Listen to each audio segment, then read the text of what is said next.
Hello everyone. Today we are going to discuss BEGC 112 Block 2 the last unit 8 reading the novel sons and lovers എന്ന് പറയുന്ന ഈ ഒരു യൂണിറ്റിലുള്ള കാര്യങ്ങളാണ് നമ്മൾ ഇന്ന് നോക്കാൻ പോകുന്നത്. സോ ഓൾറെഡി നമ്മൾ സൺസ് ആൻഡ് ലവേഴ്സ് എന്ന് പറഞ്ഞ ഈ ഒരു നോവലിൽ എന്താ പറഞ്ഞിട്ടുള്ള കാര്യം ഓൾറെഡി നമ്മൾ പറഞ്ഞിട്ടുണ്ട്. അപ്പം ഈ ഒരു നോവലിൻ്റെ ബാക്കി കാര്യങ്ങളാണ് നമുക്ക് ഈ ഒരു യൂണിറ്റിൽ ചർച്ച ചെയ്യാനുള്ളത്. ഇതിൽ ഇൻട്രൊഡക്ഷൻ ആയിട്ട് പറയുന്നത് ഇതിൽ ക്രിട്ടിക്സ് എങ്ങനെയാണ് ഈ ഒരു നോവലിനെ ശരിക്കും വായിച്ചത്, അല്ലെങ്കിൽ ഇതിനെ എങ്ങനെയാണ് അനലൈസ് ചെയ്തത് എന്നുള്ള കാര്യമാണ് ഈ ഒരു യൂണിറ്റിൽ നമ്മൾ പറയുന്നത്. അപ്പം ഒരുപാട് പഠന വിധേയമായിട്ടൊരു നോവലാണ് കേട്ടോ അത്. സൺസ് ആൻഡ് ലവേഴ്സ് എന്ന് പറയുന്ന ഈ ഒരു നോവൽ പല രീതിയിലും അല്ലെങ്കിൽ പല കാര്യങ്ങളുമായിട്ട് ബന്ധപ്പെട്ട് ഈ ഒരു നോവൽ വീണ്ടും വീണ്ടും പഠന വിധേയമായിട്ടുണ്ട് എന്നുള്ളതാണ് പറയപ്പെടുന്നത്. അതിലൊന്നാമത്തെ കാര്യം ലേബേഴ്സിൻ്റെ ഒക്കെ ജീവിത ചിത്രീകരണം ഈ ഒരു നോവലിൽ കൃത്യമായിട്ട് കൊടുത്തിട്ടുണ്ട്. അതുപോലെ ഒരു സൈക്കോ അനലറ്റിക്കൽ എക്സാമ്പിൾ എന്നുള്ള ഒരു രീതിയിലും ഈ ഒരു നോവൽ അറിയപ്പെട്ടിട്ടുണ്ട്. ദെൻ ഇൻഡസ്ട്രിയൽ ക്യാപിറ്റലിസത്തിന് വിമർശനാത്മകമായിട്ടും ഈ ഒരു നോവൽ അറിയപ്പെട്ടിട്ടുണ്ട്. അതുപോലെ ഒരു ഓട്ടോബയോഗ്രഫിക്കൽ നോവൽ എന്നുള്ള രീതിയിലും ഇത് അറിയപ്പെട്ടിട്ടുണ്ട്. അപ്പം ഈ ഒരു മേഖലകളിലൊക്കെ ഈ ഒരു നോവൽ എപ്പോഴും ഫേമസ് ആയിരുന്നു എന്നുള്ളത് മനസ്സിലാക്കാം. ദെൻ ഓട്ടോബയോഗ്രഫിക്കൽ എലമെൻറ്റ്സ്, ഇതിൽ എന്താണ് ഒരു ഓട്ടോബയോഗ്രഫിക്കൽ എലമെൻറ്റ്സ്, അയാളുടെ ജീവിത ചരിത്രമാണ് ഇത് എന്നുള്ളത് നമുക്ക് മനസ്സിലാക്കാൻ പറ്റുന്ന എന്തെല്ലാം എലമെൻറ്റ്സ് ആണ് ഇതിലുള്ളത് എന്നുള്ളതാണ്. അപ്പം ഇതിൽ റൈറ്ററിൻ്റെ ലൈഫ് എക്സ്പീരിയൻസ് ഒരുപാട് അദ്ദേഹം യൂസ് ചെയ്തിട്ടുണ്ട്.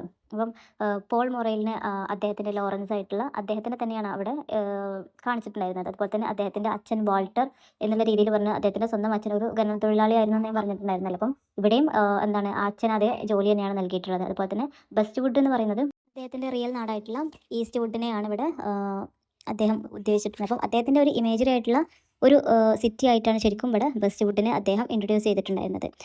അതുപോലെ ഒരു വില്ലി ഫാമിനെ കുറിച്ചിട്ട് ഈ ഒരു നോവലിൽ പറയുന്നുണ്ട്. ഇപ്പം ഒരു വില്ലി ഫാമിന് പകരമായിട്ട് അദ്ദേഹത്തിൻ്റെ ലൈഫിൽ അദ്ദേഹം പോയിട്ടുള്ളൊരു സ്ഥലമാണ് ഹാക്സ് ഫാം എന്ന് പറയുന്നൊരു സ്ഥലം. നമ്മുടെ ഈ ഒരു ജെസ്സി ചാമ്പേഴ്സിനെ അദ്ദേഹം കണ്ടുമുട്ടിയ, അഥവാ ജെസ്സി ചാമ്പേഴ്സിൻ്റെ വീടും പരിസരമൊക്കെ ആയിരുന്നു ശരിക്കും ആ ഒരു ഹാക്സ് ഫാം എന്ന് പറയുന്നത്. അപ്പം അതിൻ്റെ ഒരു ബ്യൂട്ടിയും കാര്യങ്ങളൊക്കെയാണ് ശരിക്കും ഇവിടെ നമ്മുടെ ഈ ഒരു നോവലിൽ അദ്ദേഹം തുറന്നു കാട്ടിയിട്ടുണ്ട്. അപ്പം ഇതൊക്കെ എന്താണ് ഒരു ഓട്ടോബയോഗ്രഫിക്കലായിട്ട് ഉള്ള എലമെൻറ്റ്സ് ആയിട്ട് നമുക്ക് ഇതിനൊക്കെ കണക്കാക്കാൻ പറ്റും. അതുപോലെ തന്നെ ഈ ഒരു നോവലിൻ്റെ മറ്റൊരു പ്രത്യേകത എന്ന് വെച്ചാൽ ഇതൊരു ഒരു ലൈഫ് സ്റ്റോറി അദ്ദേഹത്തിൻ്റെ ഒരു ലൈഫ് സ്റ്റോറി മാത്രമായിട്ടല്ല, ശരിക്കും ഒരു ഫിക്ഷണൽ നോവൽ കൂടിയായിട്ട് ഇത് അറിയപ്പെടുന്നുണ്ട്. കാരണം ആയിരക്കണക്കിന് യുവാക്കളുടെ ഒരു ജീവിതകഥയാണ് ശരിക്കും അദ്ദേഹം ഇതിലൂടെ ഈ ഒരു നോവലിലൂടെ അദ്ദേഹം പുറത്തേക്ക് കൊണ്ടുവന്നിട്ടുള്ളത്. അതുപോലെ തന്നെ ഒരു ബിൽഡിംഗ് സ്ട്രോമാൻ ആയിട്ടും ഈ ഒരു നോവലിനെ നമുക്ക് വായിക്കാൻ പറ്റും. കാരണം എന്താണ്, വ്യക്തിയുടെ വളർച്ചയെ അവതരിപ്പിക്കുന്ന നോവലാണ് ശരിക്കും ബിൽഡിംഗ് സ്ട്രോം. അപ്പം അവരുടെ ചെറിയ പ്രായം തൊട്ട് അവരുടെ വലിയ പ്രായം വരെ, അല്ലെങ്കിൽ യുവത്വം, അതുപോലെ അത് കഴിഞ്ഞിട്ടുള്ള ഒരു സമയം കറക്റ്റായിട്ട് ഒരു ഓർഡറിൽ പറയുന്നുണ്ടെങ്കിൽ ആ ഒരു രീതി എന്ത് പറയും, ബിൽഡിംഗ് സ്ട്രോമാൻ എന്ന് പറയുമ്പോൾ അതപ്പം ആ ഒരു രീതിയിലും നമുക്ക് ഈ ഒരു നോവലിനെ വായിക്കാൻ പറ്റും എന്നുള്ളതാണ്. അതുപോലെ തന്നെ ഈ ഒരു നോവല് ക്യൂൺസ്റ്റൽ റൊമാനായിട്ട് വായിക്കപ്പെടുന്നുണ്ട്. ക്യൂൺസ്റ്റലർ റോമാൻ ഒരു ജർമ്മൻ വേർഡാണ് കേട്ടോ, അതാണ് ഇതിൻ്റെ പ്രൊനൗൺസിയേഷൻ ആ രീതിയിൽ വരുന്നത്. അപ്പം എന്താണ് ഈ ക്യൂൺസ്റ്റർ റൊമാൻ എന്ന് പറയുന്നത്? ഒരു കലാകാരൻ്റെ വളർച്ചയും അദ്ദേഹത്തിൻ്റെ ജീവിതയാത്രയും ഒക്കെ ചിത്രീകരിക്കുന്ന ടൈപ്പ് ഓഫ് നോവലിനെയാണ് എന്ത് പറയുന്നത്, ഈ ഒരു ക്യൂൺസ്റ്റർ റോമൻ എന്ന് പറയുന്നത്. അപ്പം ആ ഒരു രീതിയിലും ഈ ഒരു നോവലിനെ വായിക്കപ്പെടുന്നുണ്ട്. അപ്പം പല രീതിയിൽ നോക്കുകയാണെങ്കിൽ എല്ലാ രീതികളിലും ഈ ഒരു നോവലിൻ്റെ സാന്നിധ്യം നമുക്ക് കാണാൻ പറ്റും എന്നുള്ളതാണ് ഈ ഒരു നോവലിൻ്റെ ഏറ്റവും വലിയൊരു പ്രത്യേകത. ദെൻ പിന്നീട് പറയുന്നതാണ് sons and lovers as A regional novel. ഒരു പ്രാദേശികപരമായിട്ടുള്ള നോവൽ എന്നുള്ള രീതിയിൽ നമുക്ക് എങ്ങനെ ഒരു നോവലിനെ കാണാം എന്നുള്ളതാണ്. ശരിക്കും ഇതിനെന്താണ് ഒരു റീജിയണൽ നോവലായിട്ട് തന്നെ കണക്കാക്കാൻ പറ്റും. കാരണം ഇതിൽ എഴുതിയിട്ടുള്ളത് ഒരു ഈസ്റ്റ് മിഡ്ലാൻഡ് എന്ന് പറയുന്ന ആ ഒരു സ്ഥലത്തിലുള്ള കോൾ മൈനിങ് ഡിസ്ട്രിക്റ്റിലുള്ള ജനങ്ങളുടെ ലൈഫ്, അവരുടെ കൾച്ചർ, അവരുടെ നേച്ചർ, അവരുടെ തൊഴിലുകൾ, അത് വളരെ റിയലിസ്റ്റിക് ആയിട്ട് അവതരിപ്പിക്കുന്ന രീതിയാണ് ശരിക്കും നമുക്കിവിടെ കാണാൻ പറ്റുന്നത്. അതുപോലെ തന്നെ ഈ ഒരു നോവലിൽ നദികളെ കുറിച്ചിട്ട് പറയുന്നുണ്ട്, അതിൻ്റെ മനോഹാരിതകളെ കുറിച്ചിട്ട് പറയുന്നുണ്ട്, ഒരു നാച്ചുറൽ ബ്യൂട്ടീനെ കുറിച്ചിട്ട് പറയുന്നുണ്ട്, ഫാമിങ്ങിനെ കുറിച്ചിട്ട് പറയുന്നുണ്ട്. അപ്പം നമുക്ക് ശരിക്കും ഈ ഒരു നോവലിനെ ശരിക്കും ഒരു റീജിയണൽ നോവലാക്കിയിട്ട് നമുക്ക് കണക്കാക്കാൻ പറ്റും.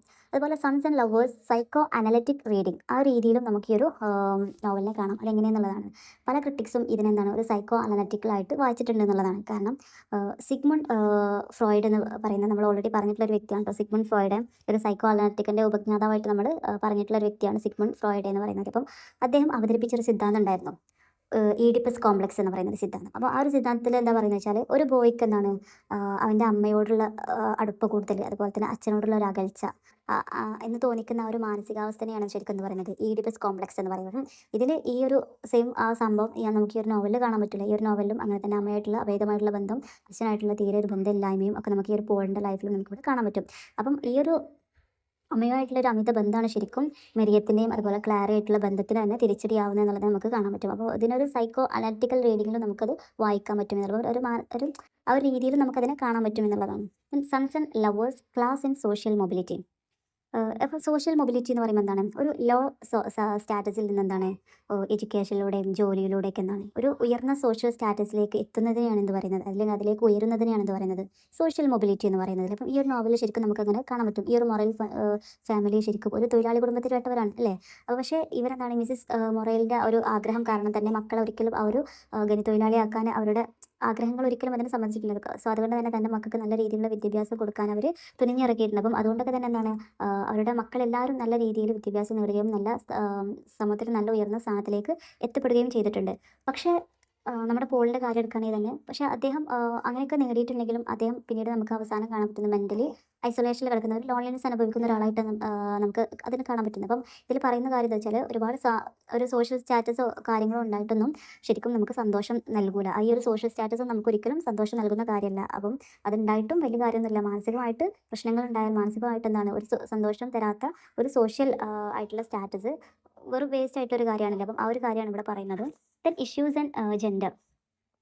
ഇതിൽ ഓൾറെഡി നമ്മൾ പറഞ്ഞു വുമൺ റൈറ്റ്സിനെ കുറിച്ചിട്ട് അവരുടെ ഇനീക്വാളിറ്റിയെ കുറിച്ചിട്ടൊക്കെ ഈ ഒരു ജെൻഡർ ഇനീക്വാളിറ്റിയെ കുറിച്ചിട്ടൊക്കെ നോവൽ നല്ല രീതിയിൽ അവതരിപ്പിക്കുന്നുണ്ട്.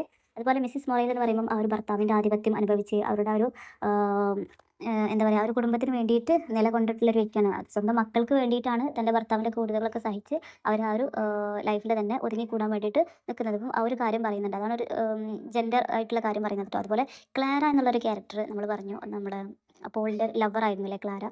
പക്ഷേ ഈ ക്ലാര എന്ന് പറയുന്ന കഥാപാത്രം ഒരു സ്ട്രോങ് ആയിട്ടുള്ള ഒരു കഥാപാത്രം. കാരണം സ്ത്രീകളുടെ അവകാശത്തിന് വേണ്ടിയിട്ട് ഒരുപാട് പ്രവർത്തിച്ച അല്ലെങ്കിൽ അതിന് വേണ്ടിയിട്ട് ഒരു പ്രവർത്തിക്കപ്പെട്ടൊരു കഥാപാത്രമാണ്. ഈക്വൽ ആയിട്ടുള്ള വേതനം വേണം, അതുപോലെ തന്നെ തുല്യമായിട്ടുള്ള വേതനം നൽകുന്നില്ല എന്നുള്ള രീതിയിൽ വിമർശിക്കുന്നുണ്ട്. സ്ത്രീകൾക്ക് വോട്ടവകാശം വേണം എന്നുള്ള രീതിയിലൊക്കെ ആ ഒരു മൂവ്മെൻറ്റിലൊക്കെ ഭയങ്കര ആക്റ്റീവായിട്ട് പങ്കെടുത്തിട്ടുള്ള ആളായിരുന്നു ക്ലാര എന്ന് പറയുന്നത്. അപ്പം ഈ ഒരു ഇഷ്യൂസ് ഓഫ് ജെൻഡർ എന്ന് പറയുന്നത് അപ്പോഴും അതിന് വേണ്ടിയിട്ടൊക്കെ പോരാടിയ കാര്യങ്ങളൊക്കെ പറയുന്നുണ്ടെങ്കിൽ പോലും പല ഫെമിനിസ്റ്റുകളും ഈ ഒരു നോവലിനെ ഒരു സ്ത്രീകൾക്കെതിരെയുള്ള ഒരു നോവലാക്കിയിട്ട് അല്ലെങ്കിൽ സ്ത്രീകൾക്കെതിരെയുള്ള ഒരുപാട് ഘടകങ്ങൾ ഈ ഒരു നോവൽ അടങ്ങിയിട്ടുണ്ടെന്നുള്ള കാര്യം പറയുന്നുണ്ട്. അതിൽ ഒന്നാമത്തെ കാര്യം എന്താ വെച്ചാൽ നമ്മൾ പോളിൻ്റെ ലൈഫിനെ മാത്രം ബേസ് ചെയ്തിട്ടുള്ള ഒരു നോവലാണിത്. അല്ലാതെ അതിലുള്ള സ്ത്രീ കഥാപാത്രങ്ങൾക്കൊന്നും പ്രത്യേകിച്ച് യാതൊരുവിധ വാല്യൂം അതിലില്ല. അതിൽ മെയിനായിട്ടുള്ള കഥാപാത്രം പോളിൻ്റെതാണ്. അല്ലാതെ അതിലുള്ള കഥാപാത്രങ്ങൾക്കൊന്നും പ്രത്യേകിച്ച് വാല്യൂ ഒന്നും കൊടുക്കുന്നില്ല എന്നുള്ള രീതിയിലൊരു വിമർശനം വന്നിട്ടുണ്ട്. അതുപോലെ ക്ലാരനെ കുറിച്ചിട്ട് ക്ലാര ഓൾറെഡി ഹസ്ബൻഡായിട്ട് റിലേഷൻ ഇല്ലാതെ നിൽക്കുന്ന സമയത്താണല്ലോ പോളിനെ കണ്ടുമുട്ടുന്നതും. പക്ഷേ പിന്നീട് അവർ വീണ്ടും ഹസ്ബൻഡിൻ്റെ അടുത്തേക്ക് തിരിച്ചു പോകും. ഇതൊക്കെ എന്താണ് സ്ത്രീകളെ സംബന്ധിച്ച് അതൊരു ചെയ്യാൻ പാടില്ലാത്തൊരു കാര്യം ചെയ്യുമ്പം അത് സ്ത്രീകൾക്കൊരു മോശമായിട്ടുള്ളൊരു കാര്യമാണല്ലോ. അപ്പം ആ ഒരു രീതിയിൽ സ്ത്രീകളെ അപമാനിച്ചു എന്നുള്ള രീതിയിലുള്ള ഒരു വിമർശനം ഉണ്ടായിട്ടുണ്ട്. എന്താ സ്ത്രീകൾക്ക് വ്യക്തമായിട്ടുള്ളൊരു സ്വാതന്ത്ര്യം ഈ ഒരു നോവലിൽ കൊടുത്തിട്ടില്ല എന്നുള്ളത് തന്നെയാണ് മെയിനായിട്ട് പല ഫെമിനിസ്റ്റുകളും ഇതിനെ ക്രിട്ടിസൈസ് ചെയ്ത് പറയുന്നത്. അപ്പം ഈ ഒരു കാര്യങ്ങളൊക്കെയാണ് ശരിക്കും നമ്മുടെ ഈ ഒരു യൂണിറ്റിൽ പറയുന്നത് കേട്ടോ. അപ്പം എന്തെങ്കിലും ഡൗട്ടുള്ള കാര്യങ്ങളൊക്കെ ഉണ്ടെങ്കിൽ തീർച്ചയായിട്ടും കമൻറ്റ് ബോക്സിൽ ചോദിക്കും.